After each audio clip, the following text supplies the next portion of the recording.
नमस्कार, हिमाचल न्यूज में आपका बहुत बहुत स्वागत है। चलिए शुरू करते हैं आज की 10 फटाफट बड़ी खबरों से। वंदे भारत ट्रेन के बाद अब लॉन्च हुई वंदे भारत बस। हिमाचल प्रदेश पर्यटन विभाग निगम ने हिमाचल प्रदेश पर्यटन विकास निगम के अध्यक्ष व पर्यटन विकास बोर्ड के उपाध्यक्ष RS बाली ने महाशिवरात्रि के दिन बड़ी घोषणाएं की हैं।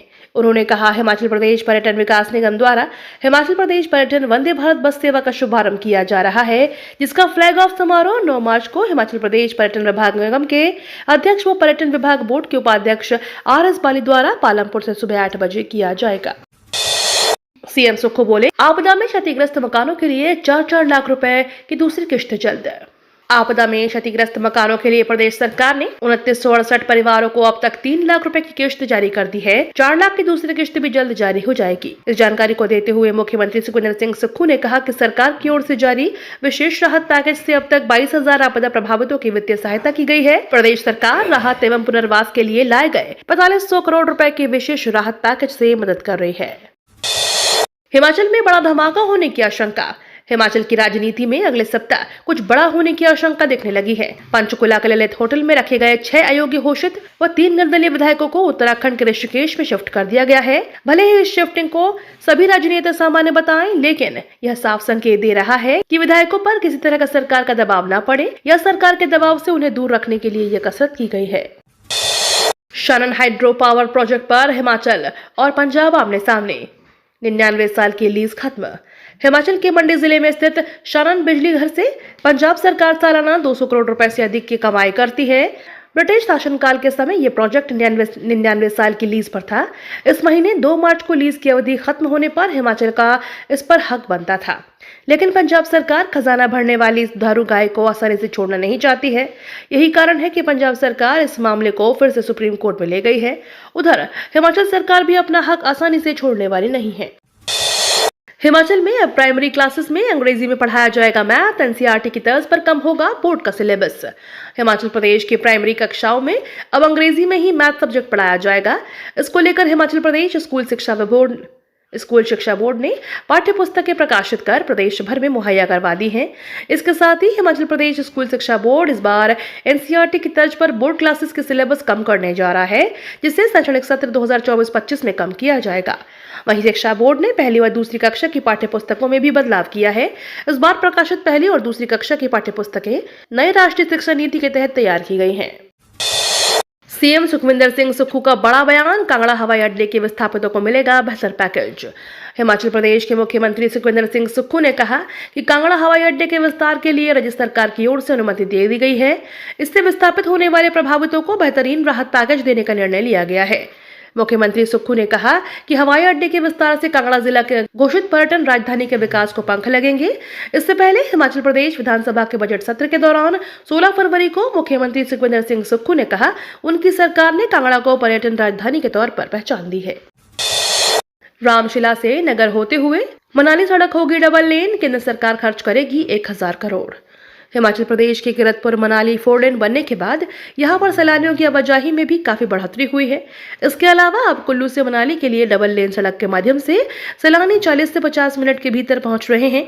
अब केंद्र सरकार के द्वारा रामशिला के वाया नगर मनाली सड़क को डबल लेन करने का काम शुरू किया जा रहा है।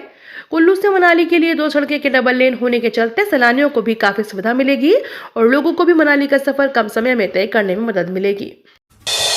धर्मशाला में सुक्खू सरकार पर बरसे अनुराग ठाकुर। कांगड़ा से चुनाव लड़ने पर कही बात। हिमाचल प्रदेश के सियासी उठापटक के सवाल पर अनुराग ठाकुर ने मुख्यमंत्री सुखविंदर सिंह सुक्खू पर जुबानी हमला बोलते हुए कहा, आप अपने परिवार और पार्टी को ठीक न रख पाए और ठीकरा दूसरों पर फोड़ रहे हैं। संतुष्ट आपके विधायक न हो, जनता आपसे संतुष्ट न हो, गारंटियां आपकी फेल हो गई हो, कामकाज ठप पड़ गया हो, तो क्या राज्य में पिछले 15 दिनों में प्रदेश में रोना धोना ही देखा है और अब जनता के साथ साथ कांग्रेस के विधायक भी रो रहे हैं। शिमला में बनेगा पहला संग्रहालय। फोटो गैलरी से दिखेगा मौसम विभाग का इतिहास।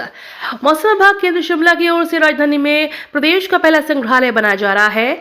यह स्कैंडल पॉइंट के समीप स्थित यंग वुमेन क्रिश्चियन एसोसिएशन के भवन की दूसरी मंजिल में बनेगा। वहां पर फोटो गैलरी के माध्यम से मौसम विभाग का इतिहास बताया जाएगा। इसमें दिखाया जाएगा कि 1875 में भारत मौसम विज्ञान विभाग की स्थापना कैसे हुई थी, उस जमाने में किस तरीके से मौसम की जांच की जाती थी। यह सैलानियों और स्थानीय लोगों के लिए भी खोला जाएगा। होली से पहले शुरू होंगे होलाअष्टक, 8 दिनों तक शुभ कार्यों पर लगेगी रोक।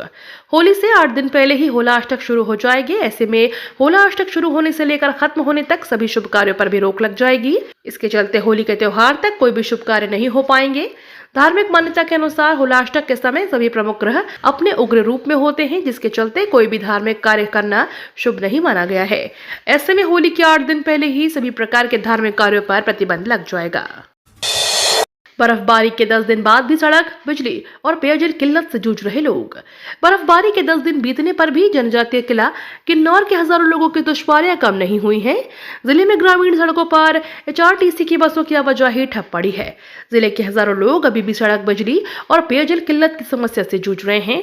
1 मार्च को हुई भारी बर्फबारी के कारण जिले में जनजीवन अभी तक अस्त व्यस्त है। भारी बर्फबारी के कारण ग्रामीण रूटों को बहाल करने में सबसे अधिक परेशानी आ रही है। सुधीर शर्मा के बागी तेवरों के बाद हाईकमान का बड़ा एक्शन, ब्लॉक कांग्रेस कमेटी धर्मशाला भंग। अखिल भारतीय कांग्रेस कार्य समिति के सदस्य और सांसद, प्रदेश मामलों के प्रभारी राजीव शुक्ला के अनुमोदन के बाद प्रदेश कांग्रेस अध्यक्ष और सांसद प्रतिभा सिंह ने ब्लॉक कांग्रेस कमेटी धर्मशाला को तुरंत प्रभाव से निरस्त कर दिया है। प्रदेश कांग्रेस संगठन महामंत्री रजनीश किमटा ने इस संबंध में अधिसूचना जारी कर दी है। उन्होंने कहा कि जल्द ही धर्मशाला ब्लॉक कांग्रेस कमेटी का गठन किया जाएगा। जयराम बोले, अनदेखी से इलाज को तरसती जनता, प्रदेश में डॉक्टरों की हड़ताल से बड़ी दिक्कतें। डॉक्टर अपनी मांग को लेकर हड़ताल कर रहे हैं, लेकिन सरकार उनकी बातों पर ध्यान नहीं दे रही है। इसके कारण ऐसी परिस्थिति बन गई है कि अब डॉक्टर अपने काम का पूर्ण तरीके से बहिष्कार कर रहे हैं। सरकार और डॉक्टरों की इस लड़ाई में आम जनता पिस रही है। जयराम ठाकुर ने कहा कि इस तरह की उपेक्षा विपक्ष को स्वीकार नहीं है।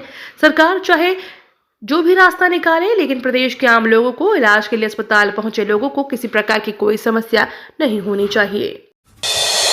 हिमाचल में कई भागों में 4 दिन बारिश, बर्फबारी के आसार। हिमाचल प्रदेश के कई भागों में 4 दिन भारी बर्फबारी का अनुमान है। आज और 12 मार्च की रात से लगातार 2 ताजा पश्चिमी विक्षोभ की सक्रियता से मौसम में बदलाव आने की संभावना है। मौसम विज्ञान केंद्र शिमला के अनुसार आज को उच्च पर्वतीय कुछ स्थानों पर मौसम खराब रह सकता है। 11 से लेकर 14 मार्च तक ऊंचाई वाले कई भागों में बारिश, बर्फबारी का पूर्वानुमान है।